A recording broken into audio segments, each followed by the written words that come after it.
سلیمان خانزادہ کی موت کے بعد گورنمنٹ نے ان کی جائیداد کو اپنی کسٹڈی میں لے لیا تھا، کیونکہ ان کے بیٹوں کے سوا اور کوئی نہیں تھا، اور ان کے بیٹے ابھی اتنے بڑے اس بزنس کو سنبھالنے کے لیے بہت چھوٹے تھے۔ اس لیے فرزام اور بہرام کو ایک یتیم خانے میں بھیج دیا گیا اور ان کی کمپنی گورنمنٹ نے اپنے پاس امانت کے طور پر رکھ لی۔ اپنے ماں باپ کے جانے کے بعد وہ دونوں بالکل ویسے نہیں رہے تھے جیسے ہوا کرتے تھے۔ بہرام تو مکمل طور پر سنجیدہ ہو چکا تھا اور فرزام خود غرض، جسے اپنے سوا کسی سے کوئی سروکار نہ تھا۔ 5 سال تک تو دونوں بچے اس یتیم خانے میں رہے اور پھر انہیں FSC کے بعد یونیورسٹی بھیجنے کا فیصلہ کیا گیا تاکہ ان کی تعلیم مکمل ہونے پر ان کی امانت انہیں لوٹائی جا سکے۔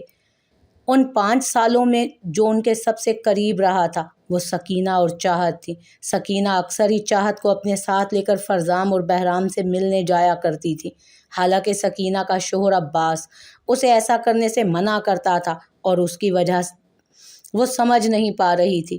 سلیمان کے زندہ ہونے تک تو عباس ان کی بہت قدر کرتا تھا، اب ایسا کیا ہو گیا تھا جو وہ اسے بہرام اور فرزام سے دور رہنے کا کہتا تھا۔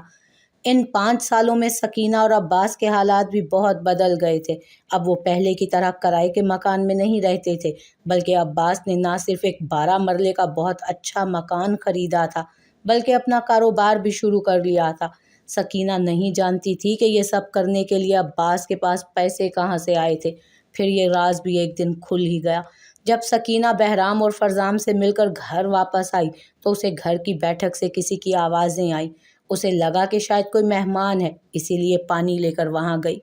اس سے پہلے کہ وہ دروازہ کھٹکھٹاتی اس کے کانوں میں عباس کی آواز پڑی، "آپ فکر مت کریں الطاف بیگ صاحب، کام ہو جائے گا اور کسی کو خبر بھی نہیں ہوگی۔"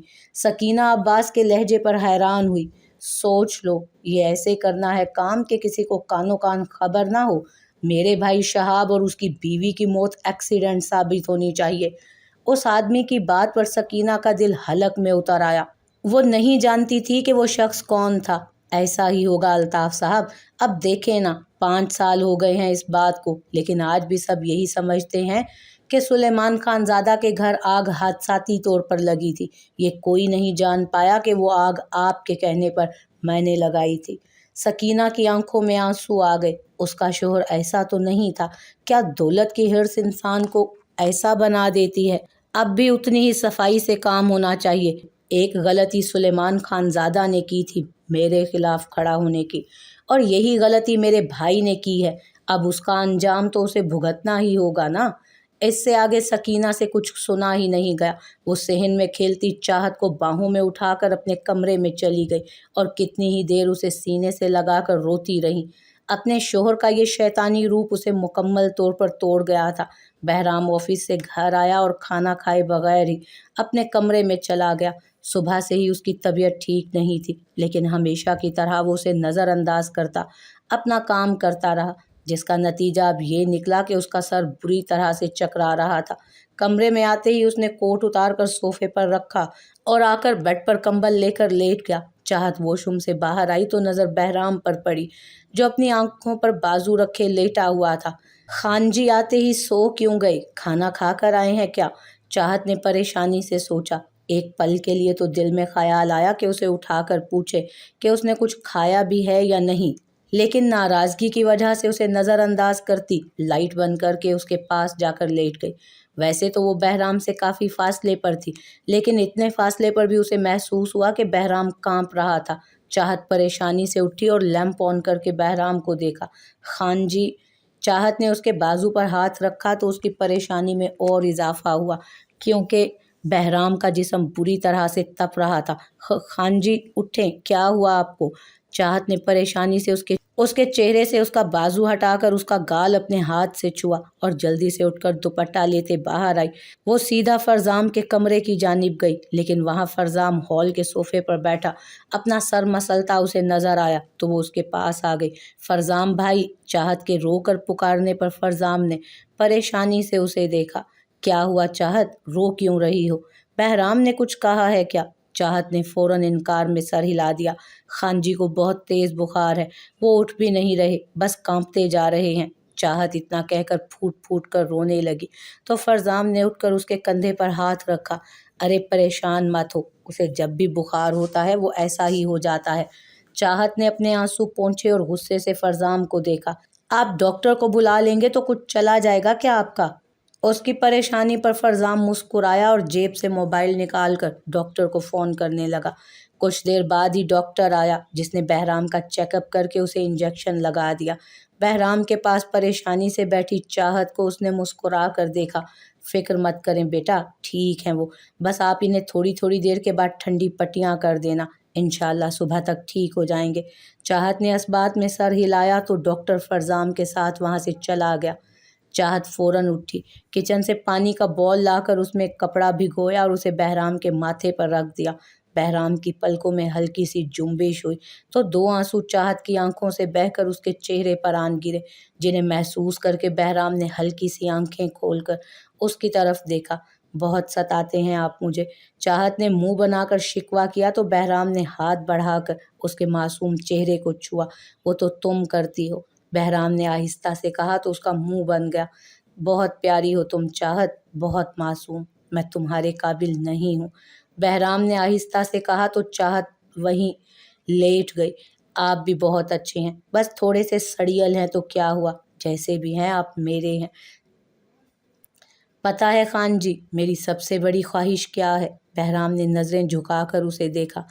میرے منہ سے یہ سننا نا کہ میں تمہیں کتنا زیادہ پیار کرتا ہوں، کیسے تم میری ہر سانس میں بستی ہو، اس قدر قیمتی ہو تم میرے لیے کہ تمہارے بنا ایک پل بھی نہیں جی پاؤں گا میں۔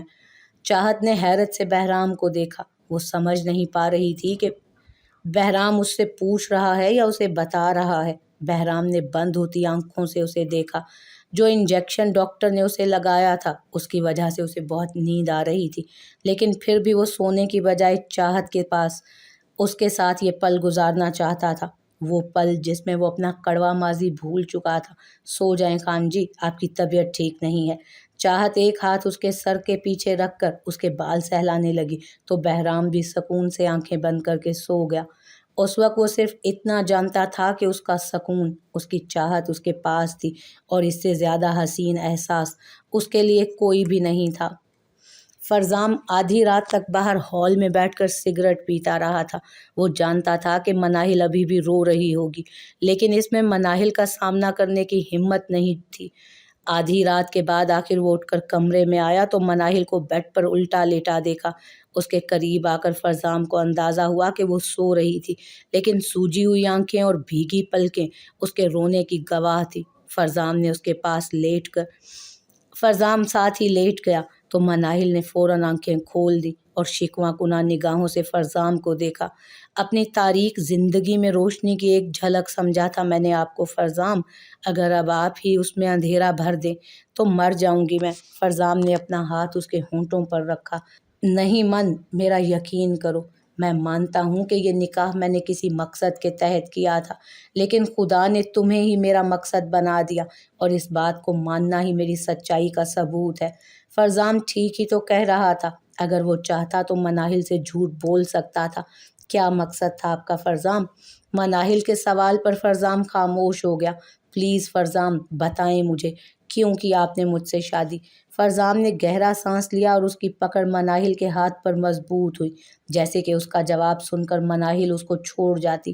میں تمہارے ذریعے الطاف بیگ کو برباد کرنا چاہتا تھا۔ مناہل نے اس کا چہرہ دیکھنا چاہا، لیکن فرزام کی پکڑ اس پر بہت مضبوط تھی۔ سوچا تھا کہ تمہیں اپنا کر صبح تمہیں طلاق دے دوں گا تو الطاف کسی کو منہ دکھانے کے قابل نہیں رہے گا۔ فرزام کی بات پر مناہل نے بے یقینی سے سر اٹھا کر اسے دیکھا۔ اسے اپنے اندر بہت کچھ ٹوٹتا محسوس ہوا، لیکن یقین کرو من، اس رات تمہارے آنسو اور تم پر بیتے ستم کو سن کر میرے جینے کا مقصد ہی بدل دیا تھا ان آنسوؤں نے۔ میں ایک ہی پل میں اپنا نہیں رہا تھا من، جینے کی وجہ بس تمہارے چہرے کی ایک مسکان بن گئی تھی۔ مناہل کے آنسو فرزام کے ہاتھوں پر جذب ہونے لگے۔ اگر نہیں یقین تو چاہے جان لے لو میری، من اف تک نہیں کروں گا، لیکن پلیز مجھے غلط مت سمجھنا۔ مناہل نے اس کے سینے پر سے سر اٹھا کر اس کی لال آنکھوں میں دیکھا۔ کیسے یقین کروں فرزام؟ میرے لیے یقین کرنا پہلے ہی بہت مشکل تھا، اور یہ سب جاننے کے بعد تو یہ کام ناممکن ہو چکا ہے۔ कैसे यकीन कर लूँ मैं आप। फरजाम ने अपना माथा उसके माथे से टिका दिया और मनाहिल का हाथ पकड़कर अपने दिल के मुकाम पर रखा।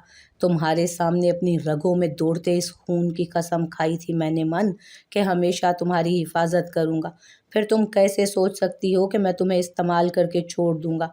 कोई इंसान है जो अपना दिल निकाल कर जिंदा रह सके? मनाहिल ने अपनी आंखें मूंद लीं और बहुत से आंसू उसके गाल पर बह निकले। मुझे बताएं फरजाम, क्या दुश्मनी है आपकी मेरे ताया के साथ? मनाहिल के सवाल पर फरजाम कुछ पल के लिए तो खामोश रहा, फिर खुद पर जब्त करते हुए उसे हर एक बात बता दी, जिसे सुनकर मनाहिल पत्थर की हो चुकी थी। वो तो जानती भी नहीं थी अपनी सारी जिंदगी उसने किन भेड़ियों के दरमियान गुजार दी थी। मेरे बाबा ऐसे नहीं थे फरजाम, वो बहुत अच्छे इंसान थे। फरजाम ने मुस्कुराकर उसे देखा। जानता हूँ मन, और शायद अपनी अच्छाई की वजह से वो इस दुनिया में नहीं रहे। अपनी महरूमियाँ याद करके मनाहिल की आंखें रवानी से बहने लगी और उसने अपना चेहरा उसके सीने में छुपा लिया। मैंने तुम्हें अपना वो सच बताया है मन, जो आज तक मैंने और बहराम ने किसी को नहीं बताया।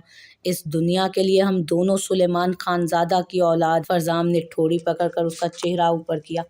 क्या मेरा हर राज जानकर भी तुम मुझ पर यकीन नहीं करोगी? मनाहिल की पलकें उसकी बात पर झुक गईं।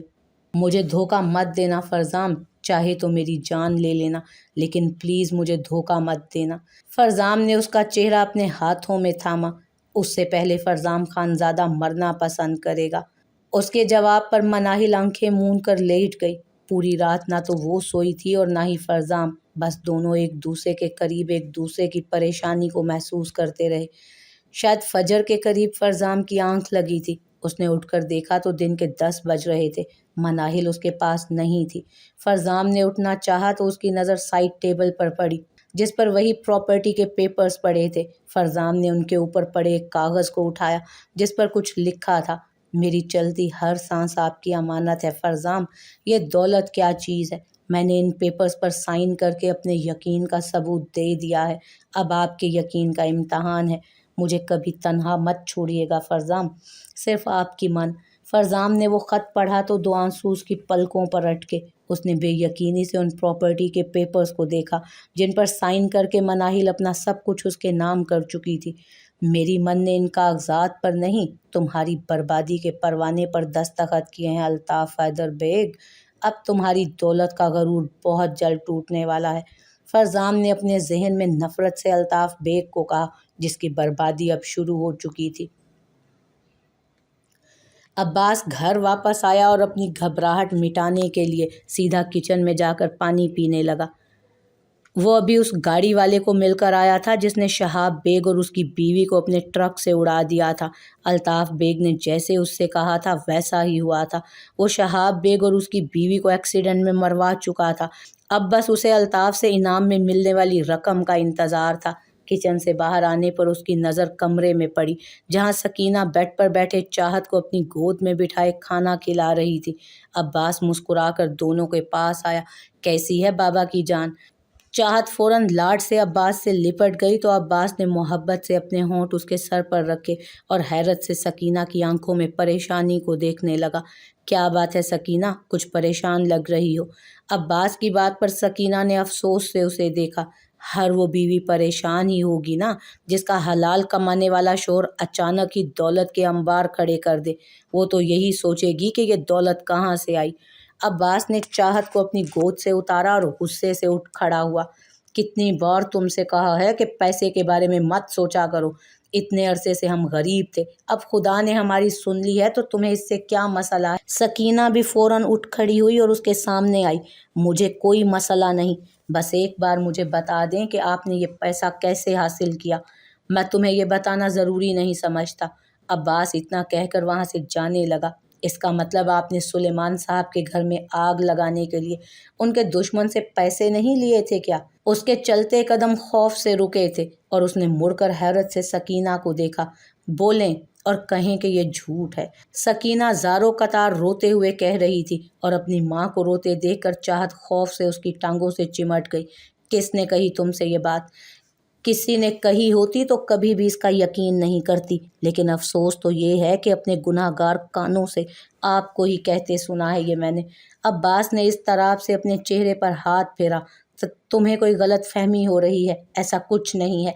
सकीना ने अफसोस से अपने शोहर को देखा और उसका हाथ पकड़कर चाहत के सर पर रखा। यही बात अपनी बच्ची के सर की कसम खाकर कहें आप। अब्बास ने बेयकीनी से सकीना को देखा और अपना कांपता हाथ चाहत के सर से हटा दिया। तो क्या करता मैं, गुर्बत की जिंदगी से तंग आ चुका था मैं। मेरी और तुम्हारी तो खैर थी, लेकिन अपनी बच्ची को हर दूसरी चीज़ के लिए तरसते नहीं देख सकता था। इस दुनिया में इंसाफ नहीं है सकीना। हलाल कमाने वाला बस एड़ियां रगड़ रगड़ कर मरता है। सकीना ने फौरन चाहत को उससे दूर करके अपनी बाहों में उठा लिया। एतराफ़ करने का शुक्रिया। इतना कहकर सकीना ने दरवाजे की जानिब देखा। तुम दोनों को यकीन नहीं हो रहा ना कि तुम्हारे अब्बास चचा ऐसा कर सकते हैं? लो सबूत तुम्हारे सामने है। अब्बास ने सहम कर दरवाजे की जानिब देखा तो उसकी नज़र फरजाम और बहराम पर पड़ी, जो उसे बेइंतहा नफरत से देख रहे थे। इस शख्स से ना तो मेरा कोई ताल्लुक है और ना मेरी बच्ची चाहत का। ये सिर्फ तुम्हारा गुनाहगार है। इतना कहकर सकीना चाहत को लेकर वहां से चली गई। अब्बास खौफ से दोनों भाइयों को देखने लगा। बहराम साहब, मेरी बात। अब्बास ने कुछ कहना चाहा, लेकिन इससे पहले ही फरजाम आगे बढ़ा और एक जोरदार मुक्का उसके मुंह पर मारा। क्यों किया तुमने ऐसा? बोलो। पैसों के लिए? सिर्फ पैसों के लिए हमारा पूरा जहान उजाड़ दिया। फरजाम नफरत से कहते हुए अब्बास को बुरी तरह मार रहा था, जबकि बहराम बस खामोशी से खड़ा ये मंजर देख रहा था। मुझे माफ़ कर दें फरजाम साहब, मैं लालच में आ गया था, मुझे माफ़ कर दें। अब्बास ने रोते हुए फरजाम के आगे हाथ जोड़े, लेकिन फरजाम को खुद को मारने से नहीं रोक सका। फरजाम एक 17 साल का बच्चा ज़रूर था, लेकिन वो इतना कमज़ोर नहीं था कि अब्बास से ज़ेर हो जाता। फरजाम बस। बहराम की आवाज़ पर फरजाम ने नफरत से एक टांग अब्बास के पेट में मारी और उससे दूर हो गया। ज़मीन पर पड़े अब्बास के पास आया बहराम और घुटनों के बल उसके पास बैठ गया। किसके कहने पर किया तुमने ऐसा? अब्बास ने सहम कर उन दोनों भाइयों को देखा। अल्ताफ़ हैदर बेग। इस नाम पर फरजाम ने नफरत से अपना हाथ दीवार में मारा। यानी उनकी दुनिया उजाड़ने वाला और कोई नहीं, उनका अपना सगा बाप था। सकीना ने उन्हें ये तो बताया था कि अब्बास ने किसी से पैसे लेकर ये काम किया था, लेकिन उसे उस शख्स का नाम याद नहीं था। अब्बास की ज़ुबान पर अल्ताफ़ का नाम उनके दिल में अपने बाप के लिए बहुत गहरी नफरत छोड़ गया। अल्ताफ़ ने मुझे अपने पास बुलाया और मुझे बहुत सारे पैसे देकर कहा कि आपके घर में आग लगानी है। अब्बास ने रोते हुए बताना शुरू किया। पहले मैं नहीं माना, लेकिन उसने मेरे सामने एक बहुत बड़ा बैग पैसों का रखा तो लालच आ गया मेरे दिल में। इतना कहकर अब्बास फूट फूट कर रोने लगा। उस रात मैंने चुपके से आप सबके खाने में नींद की दवाई मिला दी थी, ताकि कोई भी जाग कर आग से ना बच जाए। फरजाम अब गुस्से से इधर उधर टहल रहा था। अगर बहराम ने उसे रोका ना होता तो वह अब्बास की जान ले लेता। फिर मैंने सब मुलाजमों को झूठ बोला कि साहब ने उन्हें घर जाने का कहा है, और आधी रात होते ही मैंने हर जगह पेट्रोल डालकर आग लगा दी और वहाँ से चला गया। अब्बास ने अपना चेहरा जख्मी हाथों में छुपाया और रोने लगा। अल्ताफ़ साहब ने मुझे इस काम के लिए 10 लाख रुपए दिए थे। अब्बास ने सर उठाकर बहराम को देखा, जिसके चेहरे पर कोई तासुर नहीं था, और उसकी ये सर्द मोहरी अब्बास को मज़ीद डरा रही थी। मुझे मुझे माफ़ कर दें बहराम साहब, मुझसे गलती, अब्बास ने हाथ जोड़कर कहा। लेकिन बहराम ने एक बंदूक निकालकर अब्बास के माथे पर रख दी तो अब्बास के साथ साथ फरजाम की आंखें भी हैरत से फैली। हमसे हमारा जहान छीन कर माफ़ी मांग रहे हो आप? क्या लगता है तुम्हें माफ़ कर दूंगा मैं?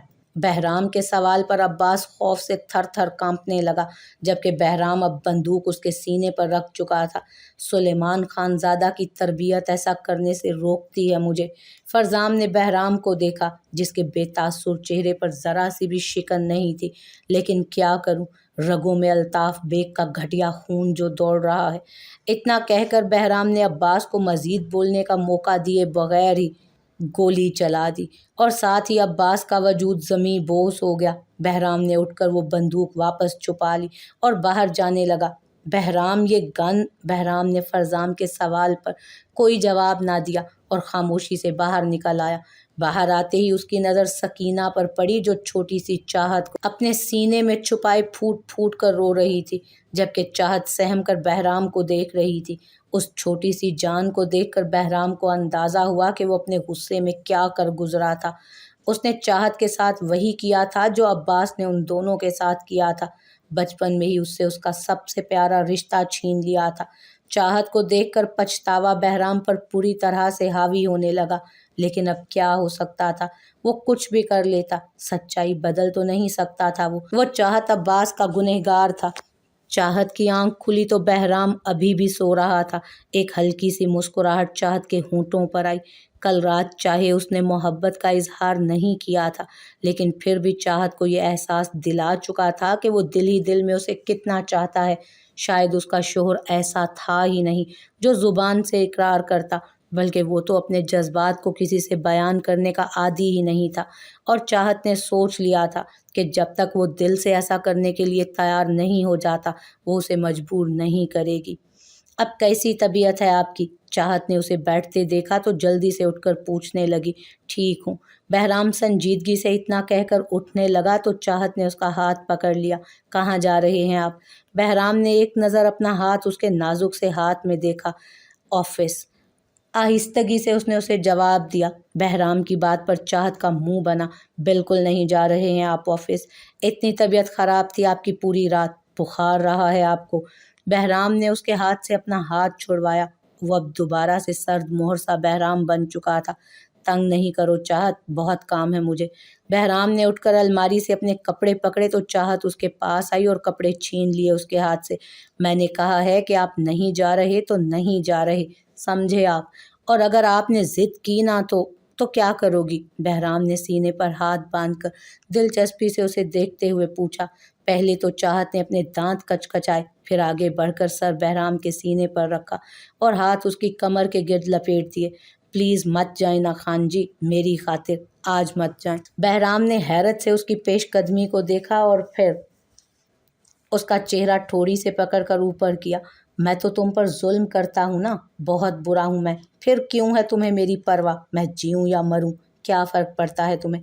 बहराम के सवाल पर चाहत की आंखें हैरत से फैल गईं। उसने फ़ौरन अपना हाथ बहराम के मुंह पर रखा। ऐसा मत कहें खान जी, अल्लाह आपको मेरी भी उम्र लगा दे। बहराम कितनी ही देर उसे अपने करीब किए खड़ा रहा, देखता रहा, फिर उसका हाथ थाम कर उसे खुद से दूर किया। ठीक है, नहीं जा रहा हूँ ऑफिस। बहराम की बात पर चाहत की आंखें हैरत से फैल गईं। आज जिंदगी में पहली बार वो बहराम खानजादा को जेर करके अपनी बात मनवाने में कामयाब हुई थी। जाओ खाना लगवाओ, मैं फ्रेश होकर आता हूँ।